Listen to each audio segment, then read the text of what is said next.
Well, hello. Hi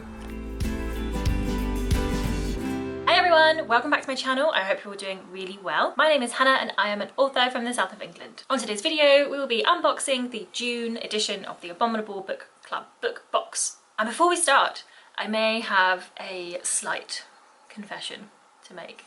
I feel like I'm starting one of those YouTuber apology videos. I'm really sorry for any offence or any upset I may have caused. I truly am so sorry from the bottom of my heart, but I opened this box ahead of time and I've already eaten the snack and I didn't even keep the wrapping, and I'm really sorry, and it was really tasty, and it was butterscotch shortbread cookies and they were absolutely amazing, and I'm sorry I did eat them.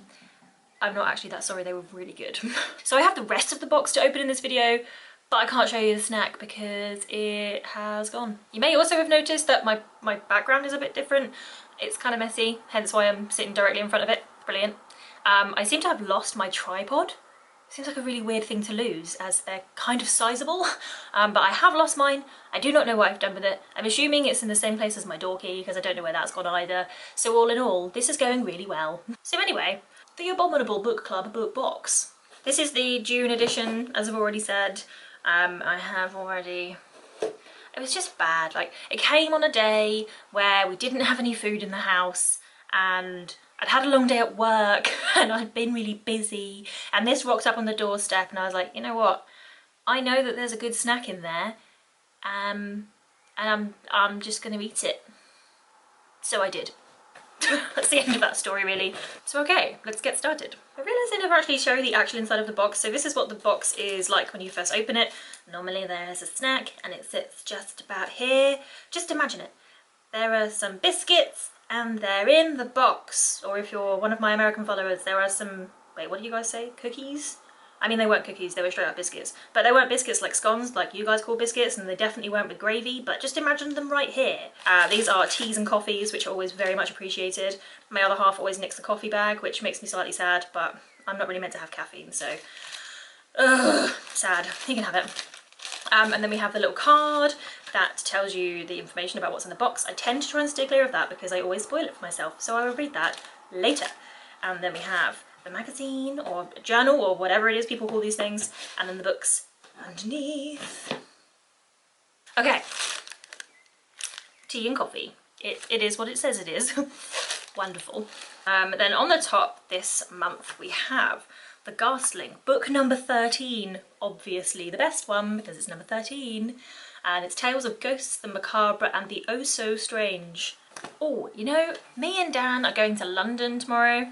And rather than taking a book, because the book I'm currently reading is chonky and I don't want to carry it, I may actually take this. May see how we get on. That'd be quite nice to read on the train, I think. Next up is the new book, and this month it is The House of 100 Whispers. Ooh. Okay, straight off the bat, I really, really like the cover and I really like the title. So the blurb is, on a windswept moor, an old house guards its secrets. All Hallows Hall is a rambling Tudor mansion on the edge of a bleak and misty moor. It is not a place many would choose to live, yet the former governor of Dartmoor Prison did just that. Now he's dead, and his children, long estranged, are set to inherit his estate. Hello! Full of tropes. I love it already. But when the dead man's family come to stay, the atmosphere of the moors seems to drift into every room. Floorboards creak, secret passageways echo, and wind whistles in the house's famous priest hole. And then, on the same morning the family decide to leave for good, their young son, Timmy, disappears from inside the house. Does evil linger in the walls, or is evil only ever found inside the minds of men? Well, hello. And it's by Graham Masterton. And Stephen King said, God, it's good. You know, Stephen, I don't always trust your judgment, but this does actually look good. I've not heard of the publisher either. The publisher is The Head of Zeus. I'm wondering if that's probably an imprint of someone, but very cool. Next up we have one of the bookmarks. We have two bookmarks every month. One is like a special one, and then the other one is the Spookmark series. So this is the one that the guys design, and it says, well, Clarice, have the lambs stopped screaming? Obviously, that is from The Silence of the Lambs.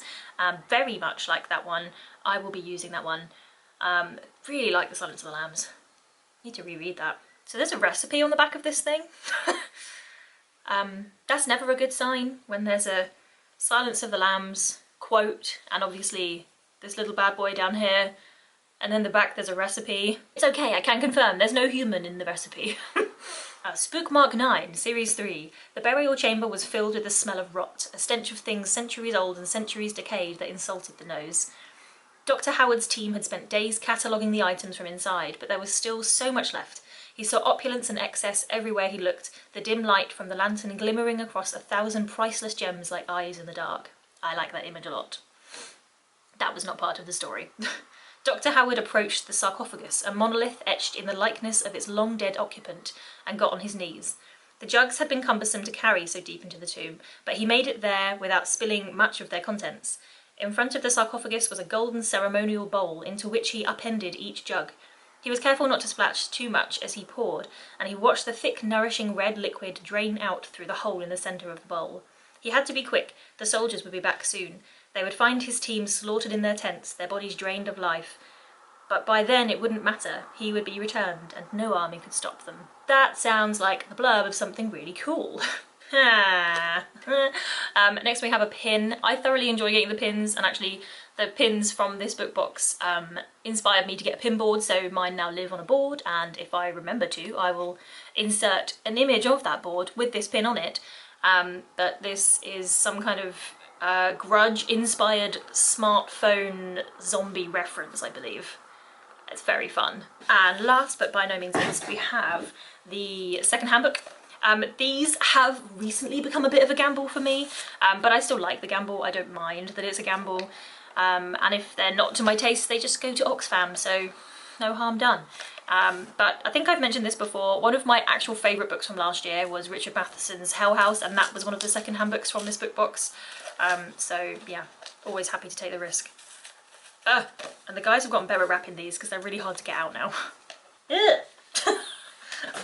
This is horrifying. So this is the 8th Black Book of Horror, 13 Tales of Terror, selected by Charles Black. It's just some of the words to call out from the back. Creepy, unsettling, disconcerting. Sounds like it would be up my street, to be honest.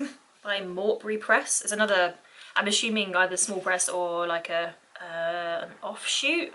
Something else that's really useful about getting these like really specialist horror novels is it really takes the research out of having to research any specialist horror publishers for potential future endeavours. This looks really creepy. I am actually just full on disconcerted by the front cover. I think it's got that like uncanny valley kind of thing going on. So that is it for this month's box. I can confirm the biscuits were really good. And I have found them in my local Sainsbury's, so I'll be buying them again. I now am faced with the dilemma of whether or not I want to continue with this box or pause it so I can try their other box, which I think is launching maybe July for the first one, so I feel like I probably should pause this one so I can try the July one. But the July one is Sci-fi. So this new one, I think it's called the Outer Realms box, and I'm really, really tempted to pause the horror one and do some sci-fi because I have a lot of horror that I have not read now from this box, so I need to catch up on that. And maybe I may try the Outer Realms one to see how we go. If you did enjoy this video, please do give it a thumbs up and be sure to subscribe to my channel, and I'll be back next week with another one. Bye!